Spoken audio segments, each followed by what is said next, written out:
Right, we're doing good.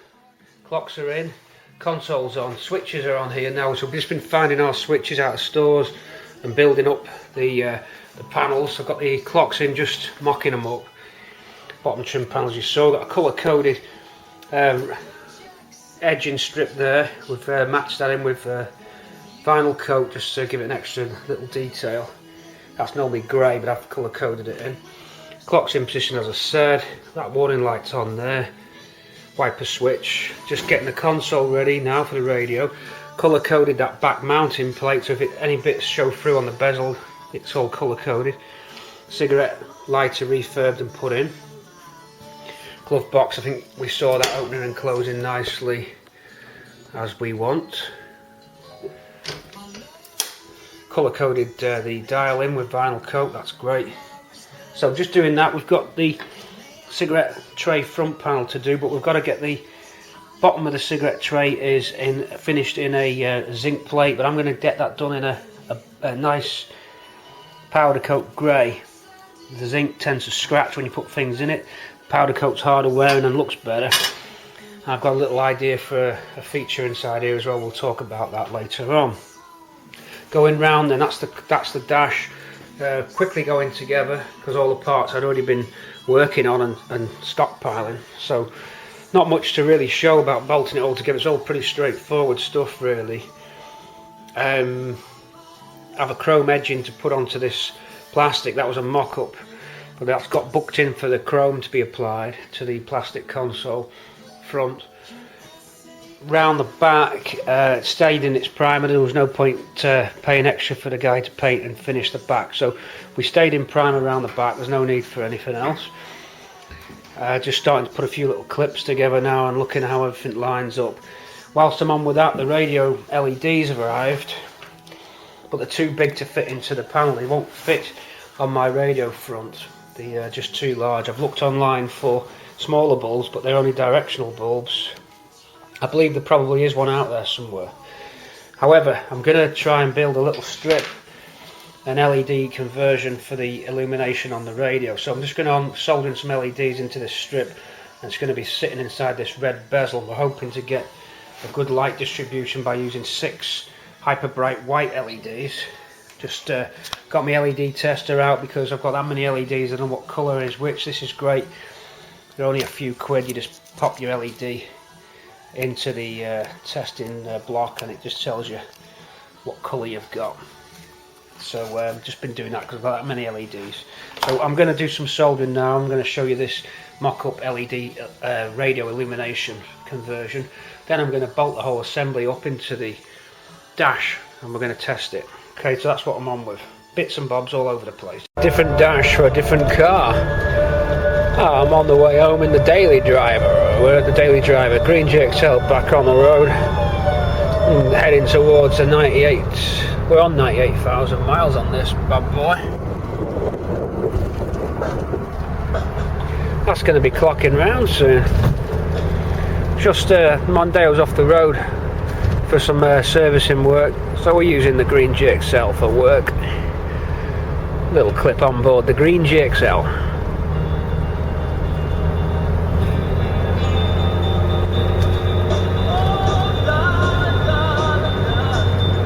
Continuing on with the build, dash build. So I've got some modules mounted on some backing plates. We've managed to work out spaces behind the car where we're not going to get interference with the heater ducting and stuff. It is quite tight behind the back of here. So got another module going up now, so we'll fit that. Off we go with the other module, and then I'm going to route these cables into neat places. So carrying on now to rivet one of the breakout boxes on, just a rivet going through, plenty of clearance there. We're ready to connect that up. That gives us a nice neat setup. Alright, just carrying on. I've got a fuse box going in there now on an angle bracket. That's behind the dash. We're hoping that that fits the angle slope of the dash. I've not attached it in case it has to be moved when I fit the car behind the dash. I can always readjust the angle, but remove the cowling off the front of the dash and you'll be able to get to the fuse bank. There's a fuse bank in there which will be controlling most of the ancillaries. So we've got individual fuse access behind there. So we're just going to start tidying the harnesses up. It looks a bit rough, but we've already started building some harnesses in. and fitting the breakout box there. Radio sat in there nicely, so just carrying on, little bits here and there now. I've got a load more wires to do, a bit more wire wrapping. Leave it with me, I'm on with it. Stop press for a while, still on with the wiring though. Just starting to now tidy up the looms. I know I was doing that before, but we've got the looms working out our routing. There's a fuse box in here for all the extra items. That's accessible by taking off the front dashboard plate. At the moment it's I'm able to just pull it back, but it slots on a bracket here, and that gives us the fuses for the other facilities, the other items. Radio loom's all tied up, and then we've gone along the side there tied up. There's your MP3 module at the end, so we're running along like that. But stop press, something's arrived, a parcel. We're going to see. I think I know what we've got here. Something that's been in the pipeline for a long time. We've just not got round to sorting out the communications, but eventually we realised what had happened, and now I was able to purchase these sets. Well, they actually got sent off for repair, if you recall in the early Swampy videos. Hold on. We say welcome home, welcome back home to the Blaupunkt Hamburgs, which was sent off to George and Ray over the pond there. So we're going to thank George and Ray from the bottom of our hearts for this superb service. They've repaired the radios and sent them back for me, and that's just so much appreciated. We apologise, there was some email errors. I think my email was just blocking Ray's trying to get in touch with me, and I wasn't getting the mail, but eventually we sorted it via YouTube. And Ray and George, they're the boys for radios. They know what's going on. Ray's known as the Jedi, George is Irish man, and he's the best. So's Ray. Thanks very much. They'll go into stock. That's one that's going to be going on Bramble on my new car. Nice to have these in stock. Back into stock we go. Superb. Thanks very much, boys. Two little beauties for stock. Two little beauties for stock. Oh, thanks, George. Thanks, Ray. Nice one. Lovely stuff. Put them back into stores for now. Thank you. Okay, just building the multifunction LED. So we've got a combination of coloured LEDs here in a cluster. The cluster's shaped so it'll fit inside our multifunction dash light there. So they're going to go inside it. And in each wire you've got 4 colours. Each one's going to signify a different function of the car. We're going to have Bluetooth on. We're going to have low fuel. We're going to have engine pressure. Sorry, engine oil pressure, and we've got over temp. We've got all the colours we want for the job. We're going to get some heat shrink on here now. We're going to glue this in to the end of here because it's a sealed system. Then we'll put a heat shrink over the whole lot to make it nice and secure and neat. So just going to connect me leading wires on now to each resistor. Here we go.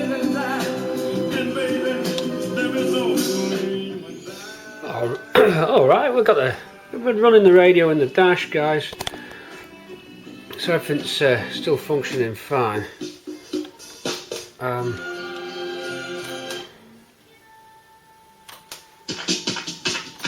We're still running the dash there. Radio mode. So we're still running the dash, everything's okay there. We're just cramming everything in the best that we can. We've got a few new systems now in.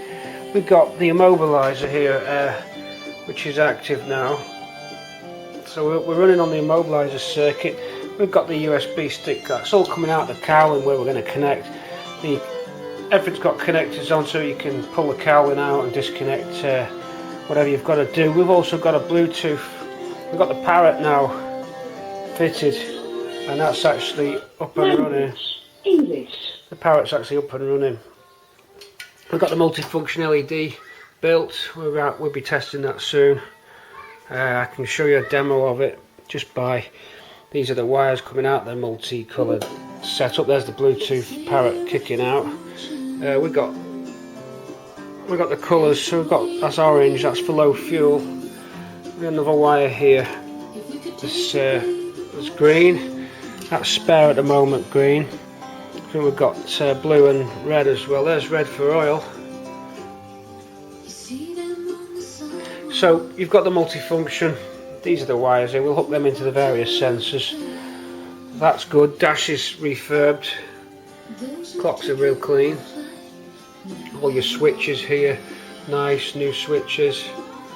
The hockey stick's all painted. The glove box, as you saw earlier on, it's all colour coded dial now on the glove box, or knob, or whatever you want to call it, on the. That's with the plastic coat, the vinyl coat. It's really good stuff. The glove box there, of course, working as it should. Round to the back we go, to the rat's nest. Could be a lot worse. It's amazing how many systems you've got to fit in. So we've got a fuse box on the top there, giving us various switched outputs and permanent live outputs. Bluetooth hooked into it, just wrapped everything in the loom tape going across. You've got a breakout module, there's another module, there's the radio. The Bluetooth power box is there. We've got a backing plate which we've had to tiger seal in, we can't rivet to that front. We wait for the tiger seal to set, and we velcro that to there, so if we need to change the parrot unit, glove box down and then break the velcro out, multi-plugs at the bottom.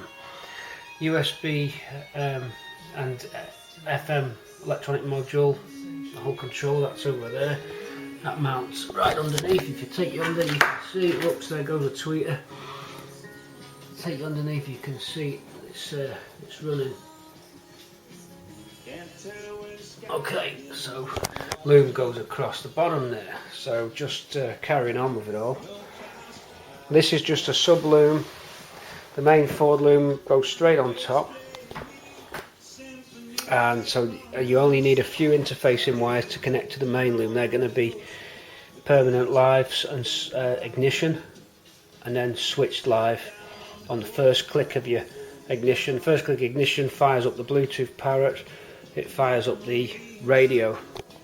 The radio then controls the subwoofer, the electric aerial and the MP3 system via this breakout box. So that's doing all the switching work from the set. There's a few other immobiliser wires, I won't explain those, you'd never do it anyway. Even if you suss out what I've done, you'll have to be towing it, because I ain't gonna start on this. So yeah, that's it. That's a quick overview for you, catching you up. It's a few days down the line since I did another film clip. I've just been doing a lot of work on it. I'm trying to think of what other systems I've got to go on now. I've got the wash wipe delay module, that's going to be fitting just under here, and with intermittent and wash wipe post wash. So when you squirt the washers, a few seconds later it'll wipe, pause, then wipe again one more time just to get the streaks off the screen. That's all automatic. Swampy's got the same. Then other systems on top, I think we're almost done. There's a control module which is for the multicolour system. That control module does test all 4 colours on a cycle. At the beginning, when you first power your ignition, you get all 4 colours flash sequentially, and then it allows then those wires to become the sensor wires, or the indicators for the sensor wires. Interior light delay, we've got a little module off the shelf module for interior light delay, small enough for us to clip up just to the right of this relay here, headlamp relay. We've got the Ford relays to fit the heated rear and the flasher unit, but they come in later on when the dash goes. One of the next jobs will be the LED conversion on the dashboard. We're going to use combination of coloured LEDs to create just a blue-red, a white-blue-red effect, a bit of ice white, a bit of blue, and with an overall red tone. So the gauges have got a red tinge to them to match the rest of the illumination. The auto dimming circuit's working on the radio, so when you turn your side lights on, the radio illumination dims down. That would be too bright as it is in night time, so you go half voltage, we go 5 volts, and that drops us down to a fixed voltage that won't vary with the alternator revs or anything like that. 5 volt regulator locks that constant brightness. It's open to the elements on non-illumination, non-dim. In other words, it's not regulated at 12. Really, what I should have done on the dial gauge illumination is put a 12 volt regulator on it. Quite an easy job to open the lid up and stick a 12 volt reg on. It just means that as you rev your car, this goes brighter and dimmer, but it can sometimes be a little indicator of alternator fail.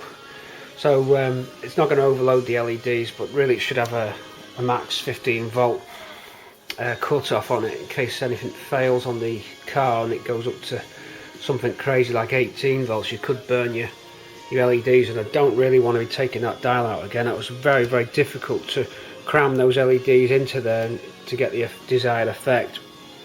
I also had to make an LED out of that dot. That dot would normally be backlit with a bulb with a filter paper, but the LEDs weren't able to penetrate the filter paper simply to do with the way that the light scatters. So I had to actually fit physically an LED in it to simulate the red filter. So that completed that. Okay, so just a quick update there for you. I'm just going to get on with some more cabling now.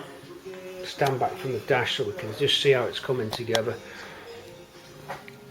Let us stand back around it, you get an idea how shiny and tidy it looks from the front, going at the angle that you'd see it now as a driver. So you'd see that. Cigarette ashtray, waiting for that to come back from the coating place. Here in my hand is the front of the cigarette ashtray. That would fit there. Just waiting for the base of it to get glossed. Sorry, painted in silver. It's getting a powder coat finish on that. They were zinc normally, but I like the powder coat. It's very shiny and very hard wearing, so when you're dropping coins in there and bits and bobs, you're not scratching anything. So powder coat for a hard wearing part. Yeah, that's where we're up to. This little update for you. Keeping on going on this clip, so there's quite big gaps between the clips. I could have set up on the tripod and just shown you me working away, and maybe I'll do a few of those shots, but there wasn't really much interest on that. A lot of wire wrapping and soldering and stuff. You saw enough soldering on that MP3 box. So and also some of the systems with it being built in immobilizing.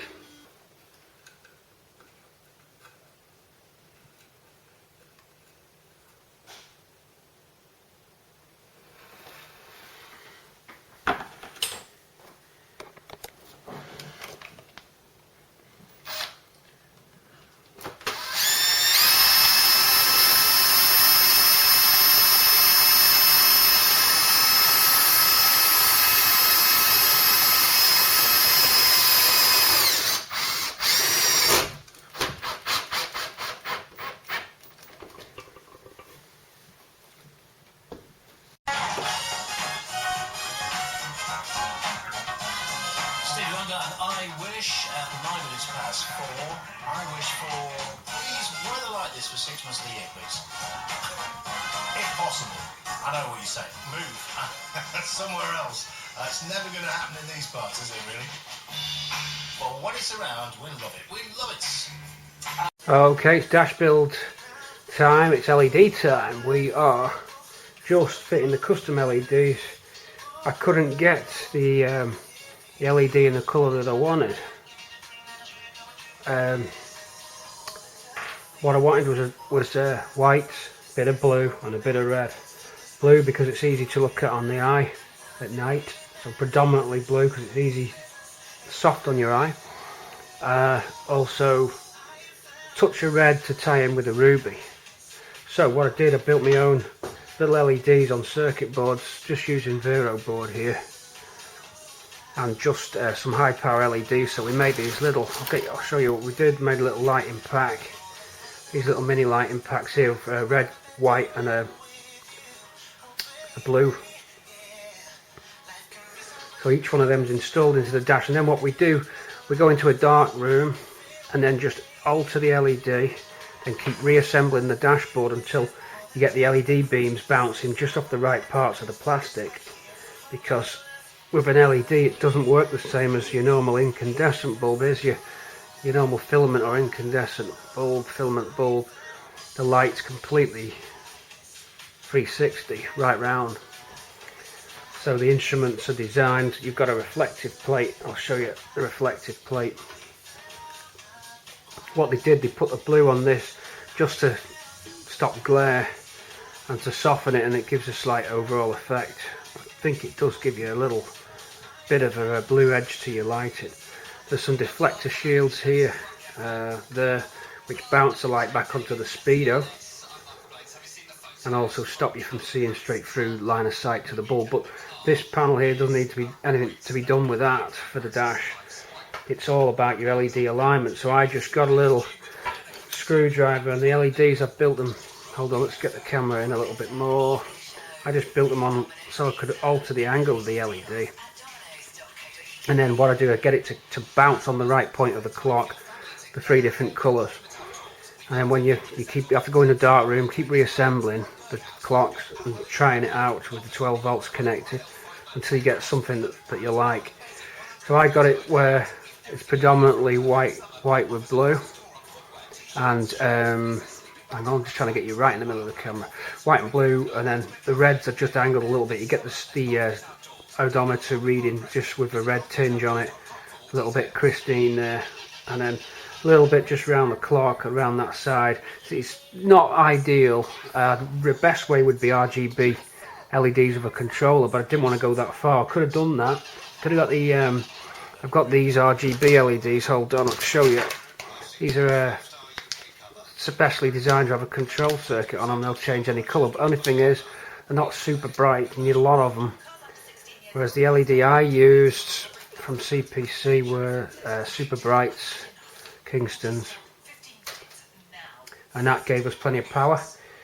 The resistors, I've upgraded the resistors just so we've got plenty of play in the resistors, because you just want to get, when you got 6 LEDs, I just doubled the resistors up. I was on 1/4 watt resistors, I just doubled them, paralleled them up to give me half. So that's just needs air blow up through it now, and the watchmaker, the glass lens brush, just to brush any dust off, and then we can start rebuilding this instrument panel.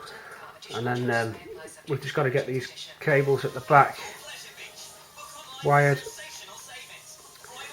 That's the only difference you'll notice on it. So we're going to do that now. I'm going to reassemble and clean that. Alright, so we're up for a nice little test for the setup. The camera will pick up the LEDs different than our naked eye sees them. That's just the way that optics work. But here we are, we're lit up, not quite dark in this room yet. But you'll see overall it's blue to blue to blue. But there is red in there. Just see it on the edges. It doesn't show up quite the same on the screen of my camcorder as it does with my eyes. So it's pleasing, it's good. It's a kind of purple I've got, which is okay. I think it's the best we're going to get for that combination at the moment on the LEDs. So we need to get that back into the dash so we can see how it looks. In the dark for the radio, we know about that.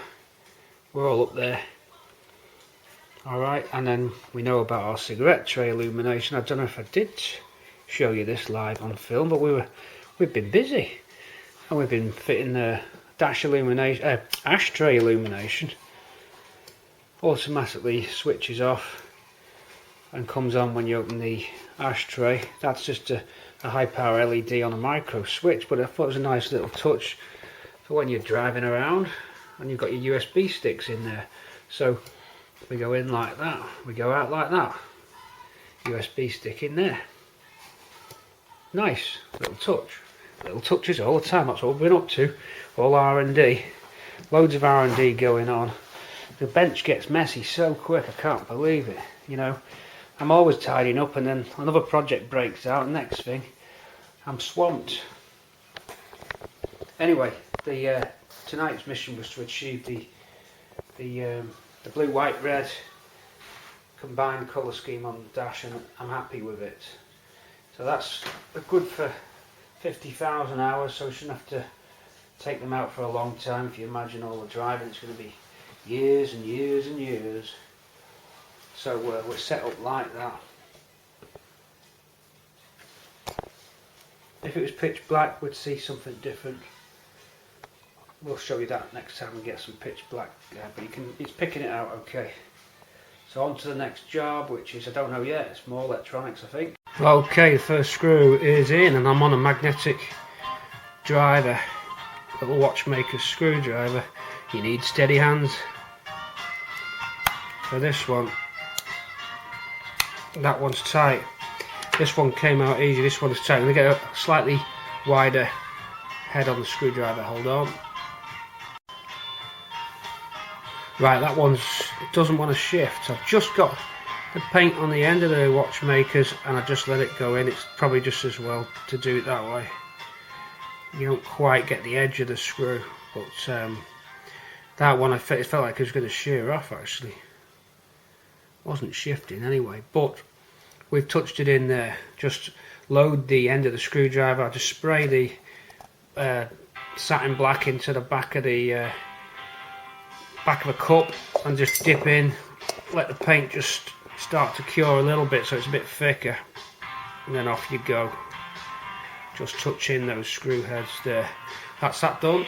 With the rev counter done, where are we? It's going to bring you in. It's the dash speedo next. So you'll see these two studs that are rusty there, 1 and 2. I'm going to do exactly the same. Load the screwdriver and very carefully touch that in. I'm going to get the magnifying glass on it as well, just so I can see what I'm doing. So I'm going to bring the little desktop magnifier over so I don't make any paint mistakes. There's our desktop magnifier, so across we're going to go, and I'm going to touch them in under the magnifying glass.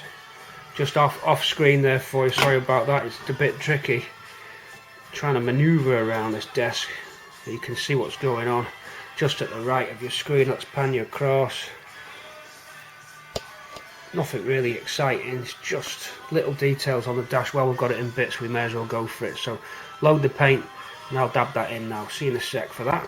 Right, so got it on my lap here now, and glasses are on. Got my magnifier here. Just quite easy. I'll bring in the paint. I'm just scraping it up on the end of the flat blade, so you get a blob on the end of the flat blade, and you can find that it nicely makes a dome of paint just on the stud of the speedo. Tap it in. Just don't want it to go over, so just be careful. More Blue Peter stuff this, isn't it? Very Blue Peter. Tap that onto the rivet head, and you're nearly there. Just see a little bit of rust just up the edge, because you can't get these, well, you can get the rivets out, but it would be pretty much overkill drilling these rivets and trying to rivet it all on just for the sake of the rivet head being a bit rusty. So that's it. Just gives you a little bit of extra detail. Okay, that's that done. Now for the magic on the clock adjuster metal shaft. You can see how the rust is on there. I have painted one of these before and the rust came back because I didn't really sand it back. Now, okay, you could take that out. You take the clock apart, completely strip it, and this comes off on a cog. But if you want, you can get some heat shrink tube. This reduces to 50% size when you heat it. Slide it on, cut to length, slide that on. Then you've got to carefully get your lighter without burning the face of the dash. So what we'll do, we put a little mask on first on the face of the dash, slide this on, then we get the flame, and that'll shrink and crush down over the shaft. That gets rid of your rusty shaft, and it still fits through the aperture because you're cutting back just under the perspex. You can sand that down, take it apart and paint it if you want. It's up to you. Let me see what this looks like. If it looks garbage, we won't have it, but it should keep in keeping with the speedo reset knob as well. I mean, it's not gonna, you're talking about details which, unless you were looking for them, you'd never notice. But when a dash is apart, you start to pick up on even the slightest little bit of dust. And whilst I don't want to spend mega amount of time on it because we've got a project to do, the clocks are so good, I may as well just finish off and keep everything neat. The colour discs on this side are intact, so we don't need to do those. Let's just do this now. I'll put a little mask on there, just a bit of cardboard, that's all it is. And then I'll heat shrink the mask and the lighter, so we just hit it like that. We'll spin it round as well, so that it's not too hot. Rotate round, flame in, just the bottom bit, no danger to the dial. And we've got it there. Okay, so heat shrunk on to make a nice clean looking shaft there. And moving on, next job is to give this some fresh white paint, just so that you get clean dial edges. You can see the rust just on the edge of that dial, then round the top here, so it's a little bit grubby, this plate. We don't do that inside face, we're just going to go for the outside face of it. So we dust that over now with some gloss white and just get it a little bit tidy around those bezel edges there, just so you've got some real details in on the clocks. Just get as much newness back into the clocks as I can. So a quick dust down with that now. Just building the multi-connector for the back of the general illumination. I'm not soldering onto the pads on the back of the PCB because I don't want to damage the PCB. If we ever revert this back to a normal dash, we don't want any damaged solder on the very sensitive circuit boards on the back of here, the plastic copper board. So I've come out of one of the existing lighting holes with the cable. It's actually all three cables joining together and then they're coming into one plug here. I've got to clean that plug up, it's a bit grubby. It's an off-the-shelf Molex plug. So I've wrapped in grey Ford loom tape, and now I'm just going to P-clip the loom just using the screw on the voltage regulator there. I'm going to tie that back so it's very neat. So what you'd have is when you pull your dash out for your general illumination, you just got to unplug that lead and then you're off. Could have, as I said, I could have wired it in, but you can't really. If you look at those copper tabs, when you solder to them, the heat destroys the plastic. It wouldn't look very neat, and it would damage a lovely circuit board there. There's no damage on that one, so I wanted to keep that intact. So that's the reason why I put this quick connector on. Obviously it's not seen. It looks sort of original. With it being at the back of the dash, doesn't worry me that much. I know it's neat and it's wrapped and it's solid. So that's what we're going to do. That's for the LED lighting, the custom LED lighting inside the box. You'll see the clusters just under there, see, and how they're angled just to hit the right dial the way that I wanted it to do. So you get a kind of halo. It's a sort of purplish red halo you get around the dials, which looks quite nice. If you were just to put colour bulbs in, you get either all green, all white, all red, all blue. You don't get a mix of colours. I wanted to create a slight, just a little custom mix of colour lighting the dash. Not too much, but just a little hint. If I find that it doesn't look any good, I can just pull this and revert back to normal. It wouldn't be a big problem. And then you could just reinsert the bulbs because the tracks are all intact. I've looked at it in darkness and I like it. It looks really nice. The sort of just a nice glow you get. It suits what I want. So dash can revert back to normal if we want. We can discard this later. So we've kept that in. I'm going to P-clip that up now. The white bezel thing's just got some hard enamel white paint going on it.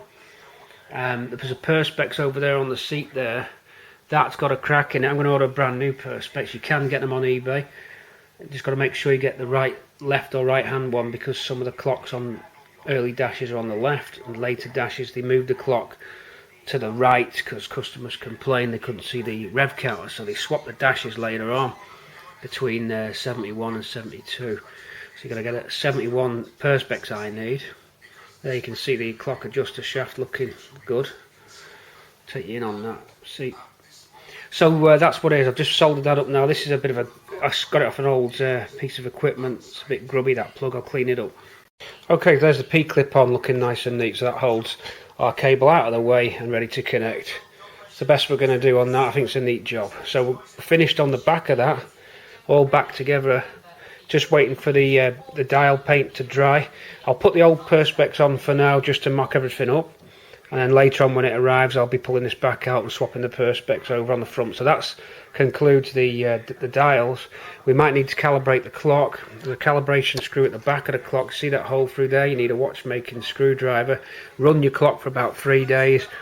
And you either turn it anti-clockwise or clockwise for adjusting fast or slow, or gain or lose time on the clock. So you have to have your clock running on the bench with a 12-volt power supply. You leave it for a few days, you see if it's gaining or losing, then you start to slowly trim that in. I spent a week calibrating my last clock because they're never going to keep time after about... You're lucky if it holds time after 2 weeks. They lose a couple of minutes a week, even when you've got them really well adjusted. It's difficult, just by the nature of the clock. They were probably never made to be that accurate. Quartz driven ones are better. This is electromechanical. does lose time. Some may be better than others, depending. This one looks a good clock, but it's just one of them things. You know, you can get it as close as you can with that adjusting screw there. You'd use a watchmaker's screwdriver. You put the screwdriver in through that hole, and you can feel the slot edge of the screw. You've got to feel it on the screwdriver. You'll feel it engage. Then one turn, you've got to mark your screwdriver with a little dot. Mark the dot on the face. So if I was doing it, I'll show you what I mean. I have covered this in another video. What I do, this screwdriver would have, say, a yellow dot on it. I'd put a yellow dot here, put that in, rotate till the dot comes back round one turn. Then I'd write down that I'd done one turn clockwise, set the clock running, leave it for a few days, see how it is. If not, if it's the opposite way, then I've got to go one turn all the way back, plus and then another turn again to compensate and go back the other way. So you can, I'm just feeling that engaging there now. I'm actually on it there. I'm not going to do anything with it because we don't know what this clock's like yet. That's how you adjust your clock anyway, through that little hole. And a screwdriver like this one, in you go. Mark your screwdriver, as I said, with the dot, so you've got a reference point. Otherwise you're not going to know how much you've turned, and you need to keep a record of what you've turned so you can see that the gain or loss it makes. I don't know off the top of my head if anti-clockwise is speed up or slow down. I'll inform you later when I get this up on the bench. In fact, what I'll do tonight, I'll leave this running tonight, connect the croc clips across, and we'll leave it running. It's just those two pins there with the copper tracks on. That one's just a dead end. So those two pins, the top pin is ground, bottom pin's the positive, although I don't think it's got a diode in it, wouldn't matter, but you don't want to get it the wrong way around because you'll be putting positive to the chassis of your voltage reg. Anyway, enough of that. That's what we're on with. I will be going outside shortly and bolting the Dolly, hopefully to the bottom of the car. Got to get it off the roof rack of the Mondeo. It's strapped on the roof rack of the Mondeo. We'll go out and have a look at that soon. In the meantime, between jobs, I'm going to clear the bench. I've got some more electrical components arriving. I'll talk you through the next electronic project, the Lex module going on to here, because there's a lot going on. Okay, so let me just have a bench clear up. Okay, bezel painted, just lining it up now, so that gives us nice clean edges there. You can see how that works. So I'll put the dash back together now. I've done that bezel paint just to keep it all clean, and when we get the perspex we'll whiz that back off and put that nice perspex on it. But a reassembly now just to test everything out.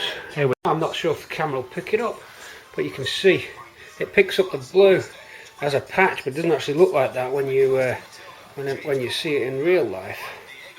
But we're running. You can just see the colour there, perhaps on this end dial the best for getting. So we're on and we're connected up, just testing that out. So I'll put the bezel on, we'll see how it looks as well. And I'll be doing the clock calibration too. I'll be running that overnight. So just put it back into the surround. As you know, yesterday I'll take you back to make sure your glove box light, even in the day, is nice and bright. And of course we know about the radio. So we're all looking good there. Round the back. Just a question of more modules to fit, and we're going to run out of space for the modules in the end, I guess. There's still some room down this edge here. I've got to be careful. I have to keep going back to my other two cars and feeling underneath just to see what space you've got on. A lot of heater control panels come up here now, and heater ductings come down. We've been mocking those up. I had the vents in so I can put the heater tubes on. You mustn't forget that if you're building something like this, non-standard, these heater ducts come down here on a manifold. I've put them in and they're okay. You'll see the Parrot Bluetooth unit there. That clears as well, so that's okay. That clears the manifold, the fresh air manifold. We're also going to be doing a fresh air booster circuit. I'll tell you about that later on. But your motor to your blower isn't the best design in terms of the wiring. I looked at the wiring and there is a volt drop on the motor. This is testing it in my green GXL and in Swampy. If you measure, you see there's a volt drop due to the low power cable, so we're going to be running thicker cables to it. Also, we're going to fit a volt booster to the blower motor. We're going to be running at about 20 volts, which is okay. I've had one on test. on 20 volts for a few days, and it doesn't burn out, it doesn't overheat. We've had a temperature probe on it as well, just to check the temperature of the windings, and looks like it can withstand it. You increase the voltage on your fan, you increase the speed, you increase the CFM, which is the amount of air that it shifts, and the more air that it shifts, the better you get fresh air out of the vent. So we'll only be using that on the boost side of the heater controls, which just at the back there's a switch here, which when you switch across gives full power to the motor, the same setting as when you put it on full speed.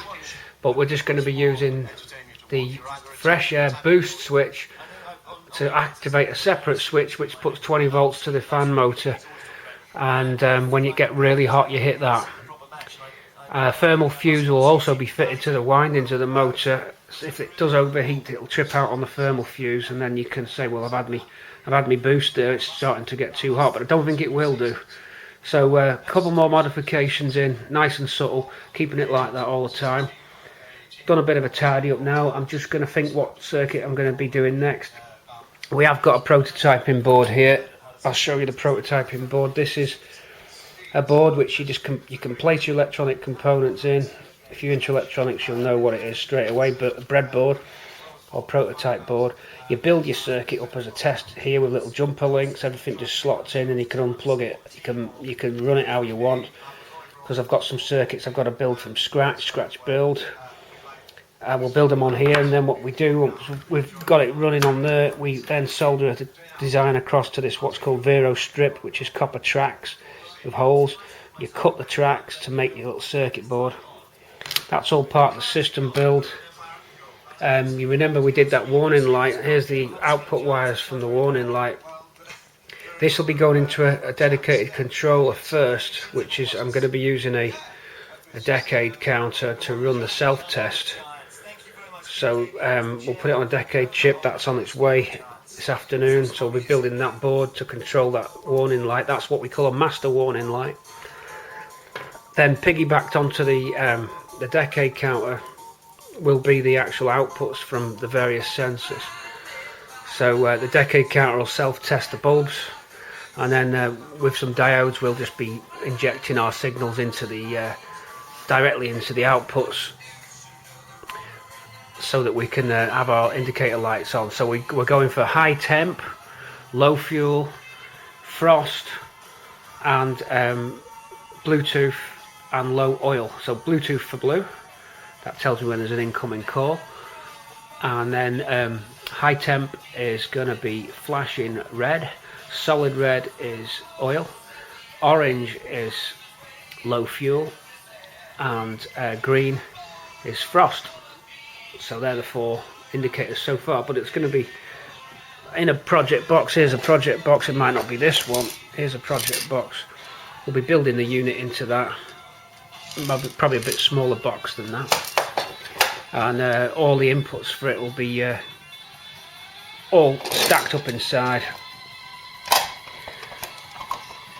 so that we can get in and modify it if we need to. That needs to go somewhere behind here, so I can take the dash out and get to it easily.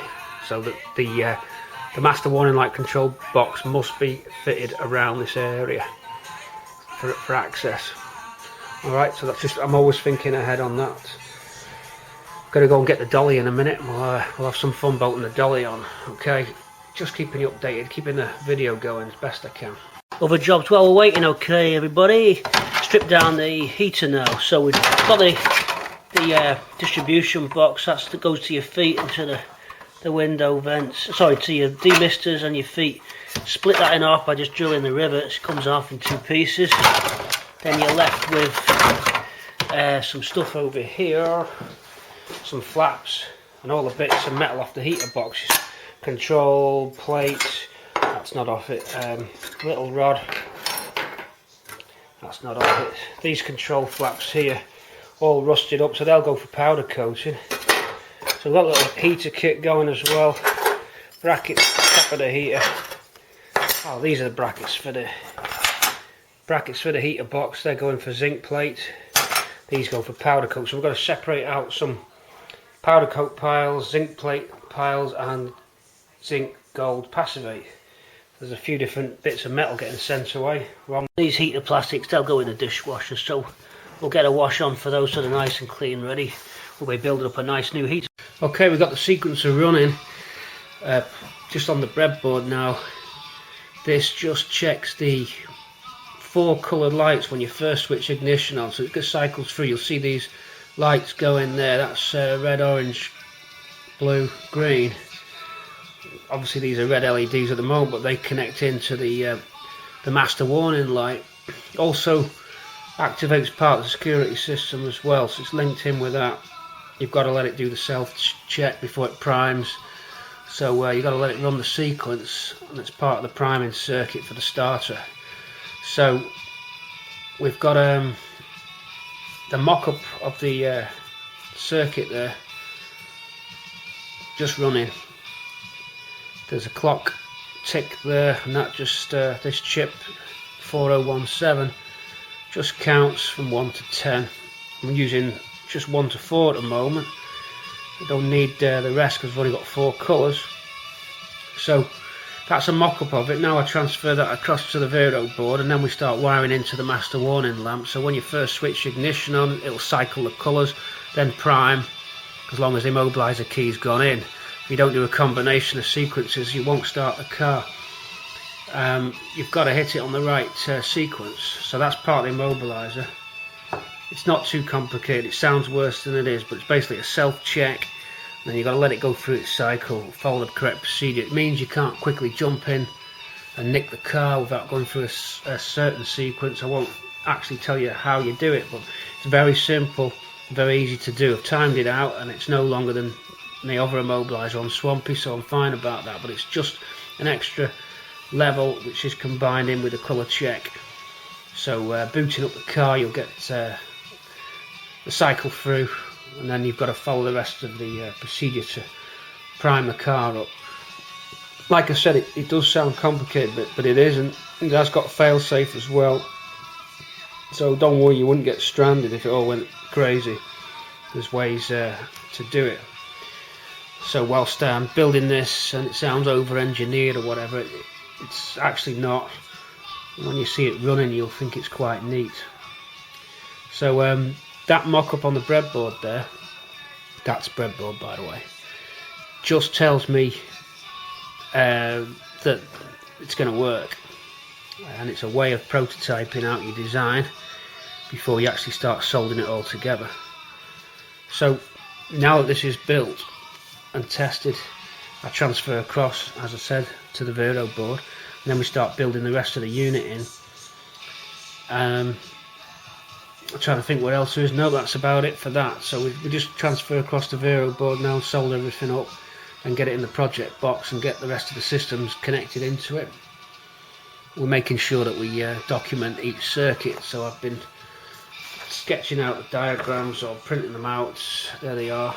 So I've got a map of what I've built with a few pinpoints for me to help if I have to override, so I know what I've got to do.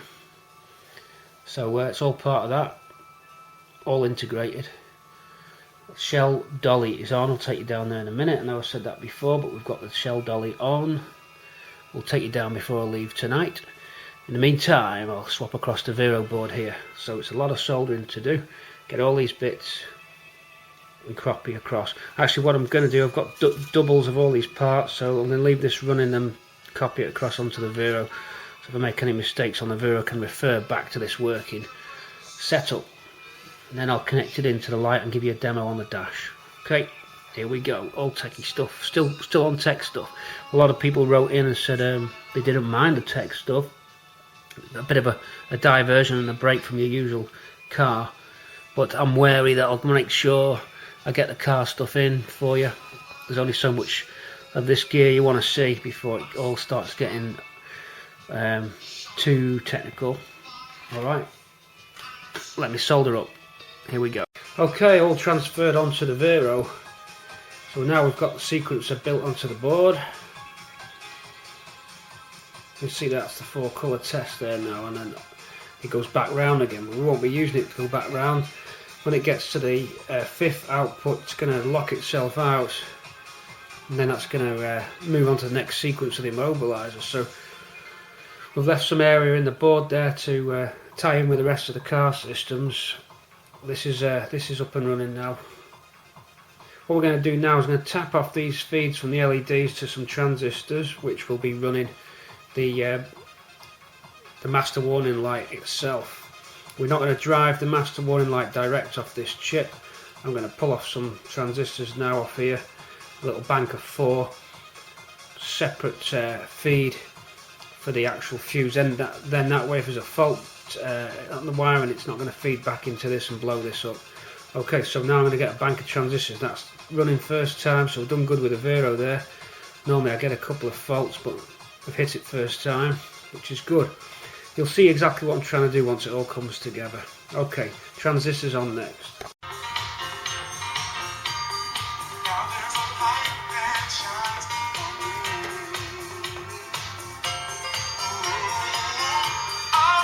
Joe's putting the finishing touch together to the master warning light controller. Who would have believed that for something so simple you would have so much electronics? It's quite unbelievable really how it pans out, but this looks like some major undertaking.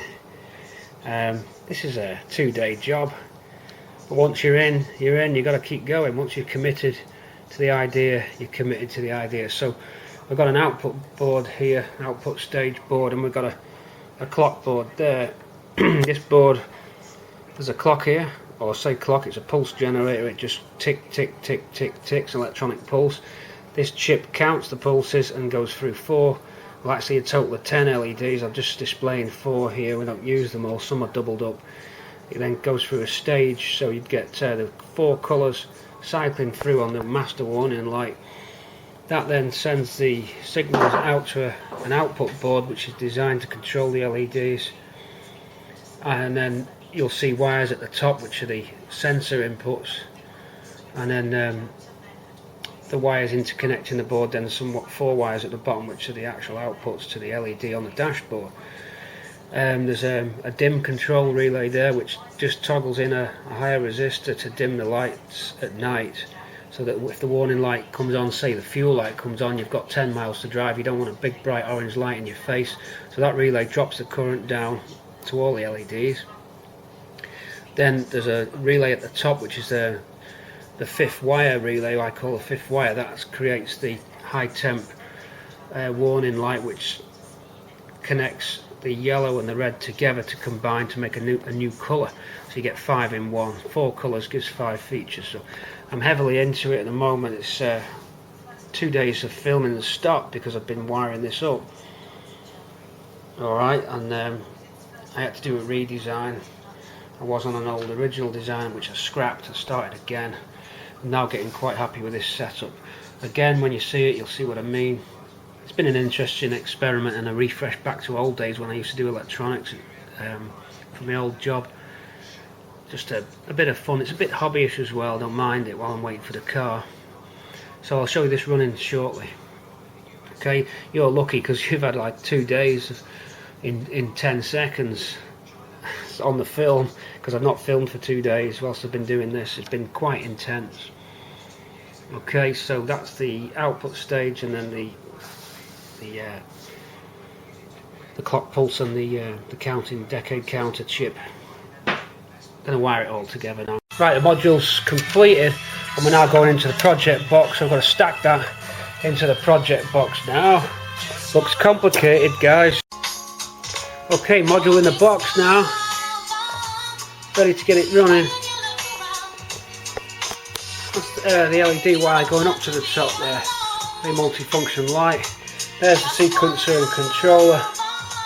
And a box set up. We're installed and it's just running through its setup sequence now.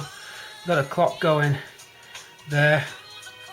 That keeps ticking when the car's running. There's the 4 sequences of lamps. So that's going to allow if one of my feeds goes live. So let's have a look. Let's see what we do. Let's get this so you can see it running. You've got, that's the main board at the top. So that's as I said before, that's the clock ticking there. Then that chip counts the pulses As it counts the pulses, it just goes through its sequence. It's on 4, now it's on 5, 6, 7, 8, 9, 0, back to the beginning, and then light, and away we go back round again. So it's just counting to 10, then resetting.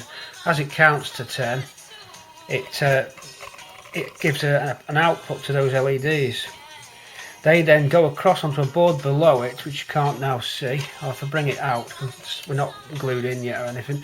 There's a, whoops, there it goes. That's the bottom of the box. There's a board at the bottom, and that's the output board there. You can see those transistors. Each one of those transistors runs the warning lamp, each colour of the warning lamp. That board there looks quite big. There's mainly just interlinking wires on there. So what happens is those 4 transistors, they're not switched at the moment because there's no signal coming from any of the sensors. However, they are sequencing through one at a time. So if I make one of my live feeds, let's say for example, here's our cables. These connect to the sensor. So one goes to your temperature sensor, one goes to your oil pressure switch, one goes to the Bluetooth on your phone, and the other one goes to your frost thermostat, and the other one goes to the overheat temp. So I'd fit an overheat sensor on the engine by probably coming off the existing sensor, a little relay that'll click across, and that'll send 12 volts to one of these cables. It thinks that one for over temp. Once the module picks up the over temp signal, it then activates the supply to one of the transistors, and then it'll light up the light in a sequence. So let's say over temp is the 3rd LED. It would now flash like that, and they'll go off again and wait till it comes back round. Each one of them, if each one of them has a live on its associated wire, so Bluetooth, low fuel, high temp, no oil, then it allows the signal to get through that transistor and to the switch. What it means is that the multicolour lamp doesn't get all colours on at the same time. So if I had Bluetooth and low fuel, in normal circumstances you'd have both lights on and mix the colours up. This unit would sequence through, so you'd get blue, it'd go off, then the yellow would come on to remind you of the fuel, then it'd go off again and come back round the counting sequence and flash again. So you get different colours flashing at different times. That's what it's all about. So it makes a sequence of coloured lights on the indicator on the dashboard. You never get 2 on at the same time unless you hit over temp, and I've wired the over temp switch to activate 2 of the lights simultaneously. So if I show you that now, actually I can't actually show it you because I might be able to. Let's put the oil on and do it live. There's got 12 volts on our power pack there. I shoved that wire into there. That's the oil signal. Will it stay in? That's the only thing. I'm not quite ready for a demo on here. I wasn't actually anticipating doing you a demo, so hold on while I get that in there. Right, I've got that in. You'll now see that the oil light and the Bluetooth, I've just hooked the Bluetooth up, so you've got oil on, and I'm on the phone at the same. Obviously I wouldn't be on the phone if the oil light was on, but simulating the situation, phone is on because it's flashing. Okay, now if I go to the front, I'll actually show you that on the front. Let's go down the front, and we're going to simulate. It's a bit haphazard, this film. I just wasn't planning on doing this. I've just decided I better film it for you guys. I'm jammed into my very messy desk. There's cables and shit everywhere. Now, that's been a heavy session on this. It's been a right brain teaser, but here we are. I'm on the phone and I've no oil. There you go. On the phone, no oil, no oil. On the phone. Now lesser signals this gets priority, so this will override and gets priority because it's oil. The Bluetooth keeps on going because I'm still, if I hung the phone up now that'd cut out, so that's how it works. I wonder if I can get you another sensor in. If I go to the front it's a bit easier because I've just paired these. I haven't really, the white's the Bluetooth, that was the oil, so we'll have nothing on now because I've took them out. Okay, back on. Let's find the low fuel wire. That's the grey wire, so that goes live because the sensor's activated for low fuel. This will now give me a yellow flash every now and again because you don't want to be annoyed by the low fuel. So you'll just get a little reminder now and again that you're running out. There it goes. Okay, so that's how it works. It waits 10 seconds because it's a decade counter. Well, it depends how I set the clock time, but there you go. So that's a nice gentle reminder that I've low fuel, rather than just a blinking light or a permanent light on in your face. So we're coming round again. There you go. So low fuel. Now let's say we get low fuel and it's frosty, because I've got a frost sensor. Now frost sensor's green. I'm going to shove it into the power pack to get this frost sensor to get 12 volts on it, if I can do it. It's a bit tight in there, you know. We'd get low fuel still coming up as we come round. We're coming round, so I'll pull both wires out. Hold on a sec, I'll tell you what I'll do. I'll pause the camera and get the wires in properly for you so you know what I'm doing. Right, so it's frosty, so I've got a frost alarm and I've run out of fuel, or I'm running out of fuel. So there you go, it's telling me two things there. Now frost doesn't have to be frost, we could use that colour for something else, but at the moment I've done it like that. So it's, as you see, if you didn't have the sequencer, both lights would be on and it'd be confusing, it wouldn't be anything like as clear. You wouldn't get clear signals, you'd have two colours on at the same time, you'd be looking at it, you wouldn't know which one was which or what was going on. So that's what the sequencer does. It just runs you through the warning, and we can set them warning lights to be whatever we want. I've just picked, obviously I'll be keeping oil and low fuel. Frost, it might not be frost, but I might never use the green. I thought I'd put it in while I've got the chance. There's room to get 4 LEDs in the light. So sequencer goes around and does its business there like that. Okay, so that's that. Now let's pick another colour. Hold on, I'll pause you while we're going to go for high temp now, which is a combined warning lamp. We've done low fuel. We saw the Bluetooth on before. Let's do the high. Now we've got over temperature, so engine's too hot. We're on our way to Italy or whatever, and we're overheating. We're going to get, and that's because that's a that's a high priority light. That flashes, you get more pulses. That's using the remaining 4 bits of the decade counter, which was spare. We've just linked them back in, so you're using them pulses there, so you're getting more for your money. So over temperature now, which is red and yellow combined, so it is a combined colour. On your screen you're going to see probably an orangey red. I can see on the Fresnel lens, I can see the 2 segments of it. So that's how it works. So I'll be driving along and say, what's going on? That's your over temp, you're overheated, because you're not always looking at them gauges here. I've noticed that. I've done a lot of driving in GXLs, and yeah, you do look at them and you train yourself to keep looking. And certainly on the fuel one you don't notice it. I mean, I've got low fuel on Swampy, I can't live without the warning lamp. Go back into the green GXL and I'm like running out of fuel. So it really does help me, that. And what I didn't want was loads of lights all over the place. That's the whole point of this, was to have everything contained in one, just to keep it clean. Now I know it was complex on the electronics and you got that double stack box. There's room to get it in, and I could have probably done that on a pick chip and saved a lot of room, but I just thought I'd hardwire. And it can also be, it's also got spare parts on this as part of the immobiliser circuit as well, so I'm not going to explain which bits, but it's a bit of a combo unit that. It's doing a bit more than what I'm letting you know about, but part of its sequence is this. Alright, so we've done that, we've done Bluetooth, we've done frost. Now I'll show you how it does if I'm on the phone, it's frosty, and I've got low fuel. Okay, we're going to do those 3 items. We're not going to do one of the high warning ones. Okay, so frost, low fuel, on the phone. Here we go. Okay, we've got several things, as I said, going to come up now as we go. Frost, on the phone, low fuel, off we go, and back round again. So that tells us what's going on.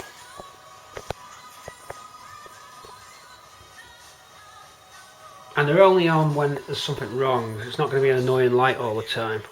That's the whole point of it. If that's on, you're meant to be doing some action. Green for frost is like, watch out, because it's minus. I'm going to set that for -2 or something. Not that I'll probably ever be out in this car in that, but it's because it's spare that I've just thought, well, frost sensor's dead easy to get hold of, and you can set them for -2, -1. So I want to know if them roads, if I've got black ice out there, that's going to come on, and just let me know every now and again there's black ice about. The Bluetooth one on the phone is just for incoming calls. Sometimes you miss the call. It does mute the radio, but when I've got both windows down, I have sometimes missed calls, so that might just assist me with it, and again there was space to have an LED, so I've put it in. It might never get used, but certainly the fuel, oil and high temp are definitely going to get used. Okay, now I'm going to show you the self-test sequence that the system does when it first boots up, and then we're pretty much done for that light. Okay, so take the sensors off now, pull them wires out. All it is, the wires just go 12 volts and then that activates it all. It's easy to wire into the car. Once you've locked that into its box, you can forget about it. You can see the output LEDs on the stack board there now going through, because the inputs are live. Let's have a look. You'll see the little stack LEDs. There's the green for frost, there's Bluetooth, and there's low fuel. Okay, right, we've done high temperature.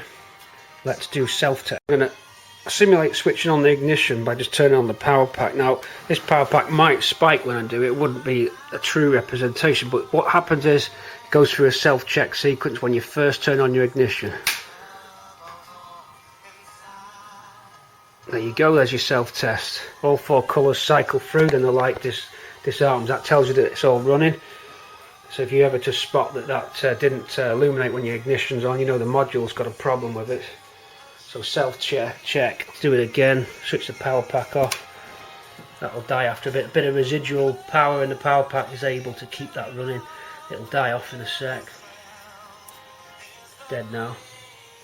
So Ruby comes to switch on our ignition there. If it doesn't spike, it sometimes spikes on this power pack. We're going to go through, testing our colours, and then finish. And there you go. So that's it. That's how that LED system works. It took 2 days to build. I made a hell of a lot of mess. As I say, I keep going on about mess on the table, but it just overtakes me. I don't know what's going on. I just put one bag down and I cut some resistors and I put them over there and I don't put them away. And then my brain is just so focused on doing the job that the whole place gets a mess. But there's our module all done. Ticking away there. Now it looks crazy, doesn't it? Look, what the hell is all that just for that warning lamp? But the second board's a bit misleading because it's mainly just jumper links and diodes. The top board's where all the action is really. So that's not. I could have compacted that more. I could get that right down to half this size. But because it was built just off the top of my head, you know, you could have planned that out. You could have made a circuit board, which just wasn't worth it. I thought I'll just see what I can do in 2 days. If it wasn't going to work, I was getting ready to ditch the idea. I thought I'll just see what I can do, and it was a bit of fun as well, to be fair. I did it just to challenge myself and just see if it could be done. It's a bit bigger than what I would have thought, I hoped, but there is room to fit it. It will go in, and don't forget that it's helping me with other systems too. There's a couple of other features on it as well that are built in, which are to do with security and tracking, so I'm not going to reveal any more of that, but that is the module, and we're now going to clean the whole place up, put that in its box and move on to our next job. We've got to get moving because we're running behind this electronics job. We want to just get the bench cleared now and move on to our next project, which is going to load the car onto the transporter and get it off to Soda.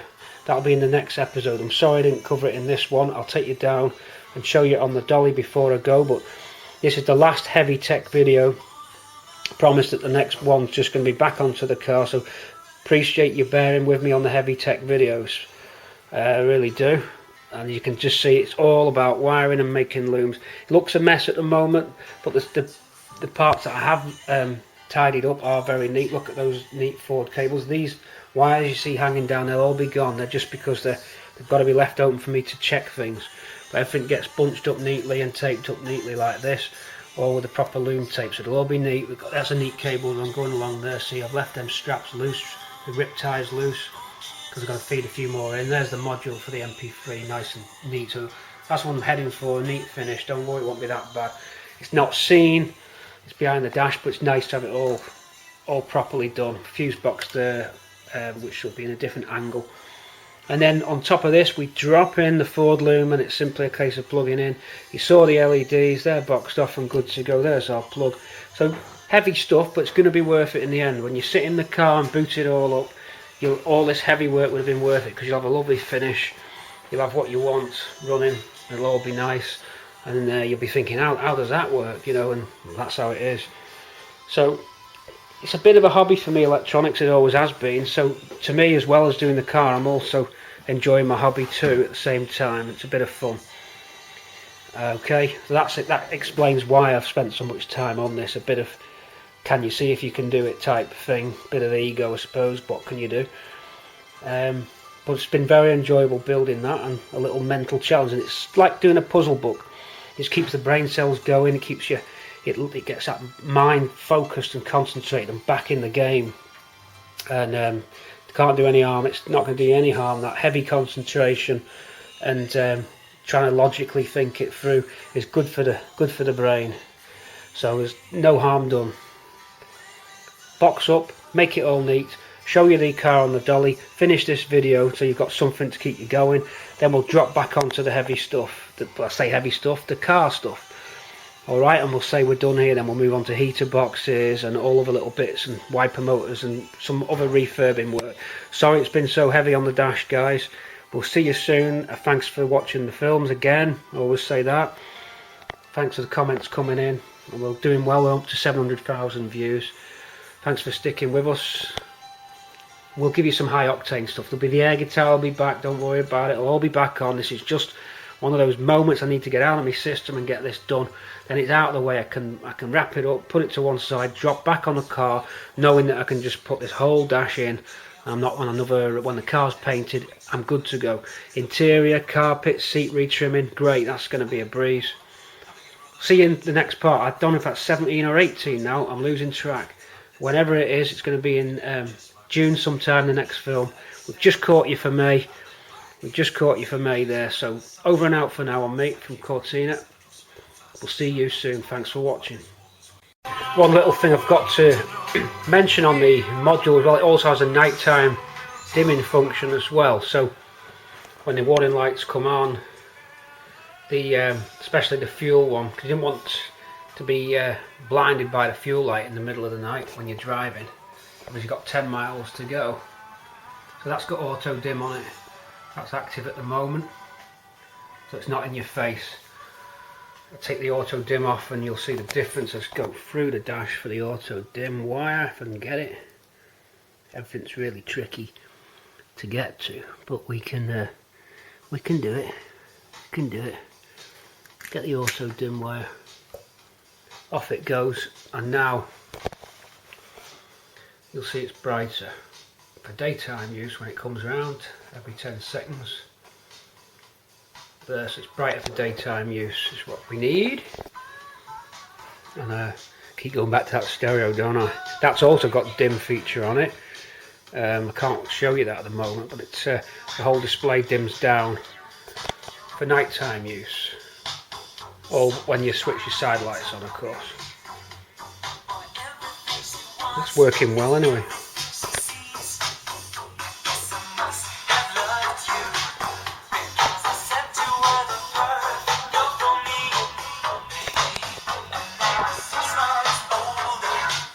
We can't have songs on too long because YouTube gets us. Strangers in the night we are. Strangers in the night. Strangers in the night. Bit of Frank. Frankie.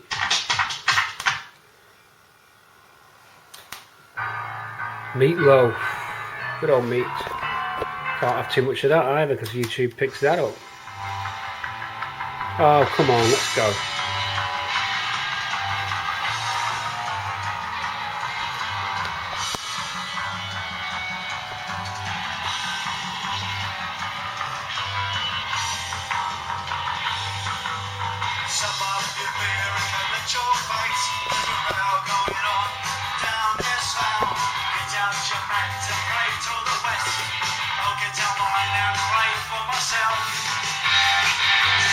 And here we are, I'll dolly on. Promise I'll get you a little bit of footage for the next film, next episode. So dolly bolted on with the locking bars there, just picking up on the front of the chassis and then bolting through on the back of the chassis.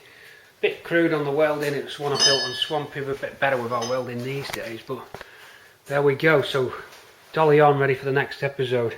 So you've seen tech and we're drifting back towards getting this shell out now, so you can enjoy the next film when we roll this out, this whole wall comes off here. It's all one piece, so we roll out and we get up to the soda blasters. We'll get some film of it getting blasted, then back here for some nice under seal and paint work, and then off to the body shop. So we'll do some final door gapping, bonnet gapping while we're back here. We'll get the underside all done and Gravitex, and then flip it on its front for the body gapping. Then that's going to look close to paint situation in the next few months. So don't worry, there's plenty going on. So just a little test. And it's scramble, scramble, scramble. New old stock parts located. I've got to go and have a look at them. Scramble, scramble, scramble in the green GXL for a whole big stash of new old stock parts. We've got to go get them. Gary! New old stock. A big box full of stuff. We're on our way. Brought some money. I'm going to go and buy them. It's a cracking day. We've got 24 degrees. This is a Monday. It's May. It's May the 9th. We're on with all the projects. This is a little break in the video, part 17. We hope you're enjoying the show so far. We gotta go. This new old stock parts. Old Ford bits. I've got to go check them out. Just stay right with me. I'm on the M6 at the moment. I'm going to go check it out. Yahoo! It's a bit of a race to get the parts. Everyone's on their way to get them. Who gets there first? That's what it's all about. Old green GXL booting it now. Here we go.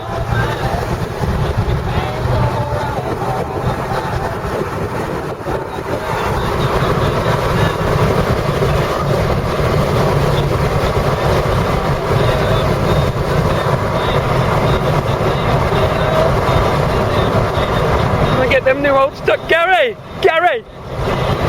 Jim! Gary! Excited!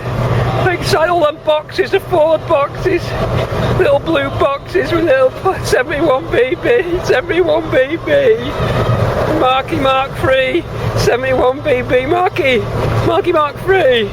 We're gonna get the bits. What do you need? Phone us quick, everybody. Everything that's within the law.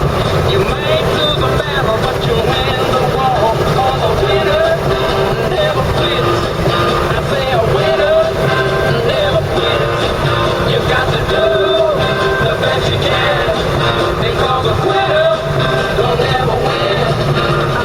I say, oh yeah, everybody, oh yeah, Oh yeah, oh yeah.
Coming up now. We're nearly there. Yeah.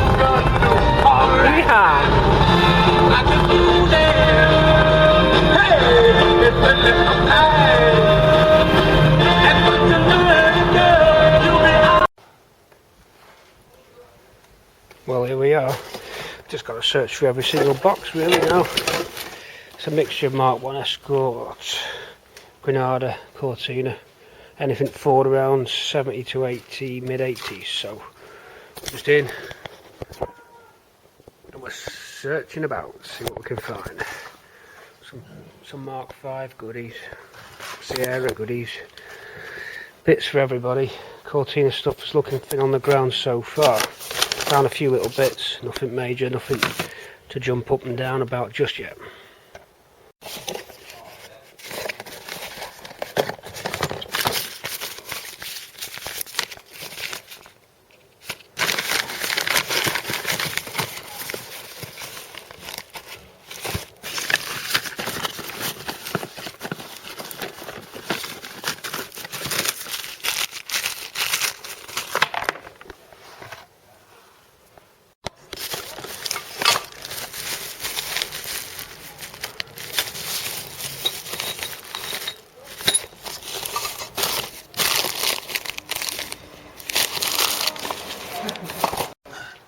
got to film that.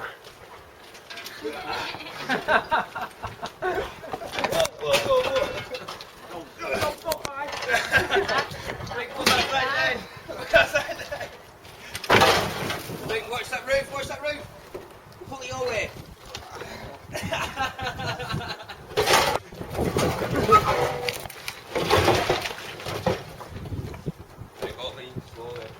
The bit that I just passed to you is we're getting there. Things are starting to mount up. I'm at Dave's.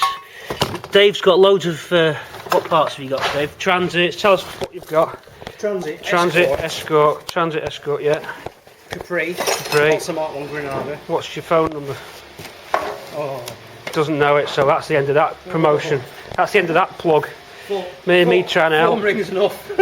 He doesn't want the business. Go on eBay. Go on eBay. Genuine classic Ford right parts. Here. Genuine classic Ford parts on eBay. If you want to get your hands on some of this gear. Everyone knows I'm doing that to get cheaper price.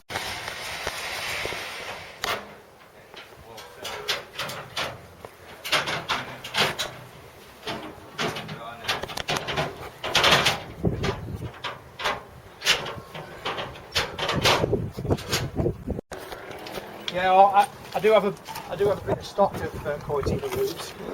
Yeah, that's the wiring harness I was on about. Get stuck, bugger. Is that? I think that might be that. No, I don't know if that's that. Was that moving then? In which case I've got myself a loom. So what will he pay? Well, Ask him what he's paying. he'll have to pay 100 quid otherwise. Yeah. Well, I'll see what mine's like. Some of these prices though are getting Starship, aren't they? Yeah, Really but are they, you should see the prices on bloody eBay. That's where I get my ideas from. Yeah. They're big ideas then, Dave.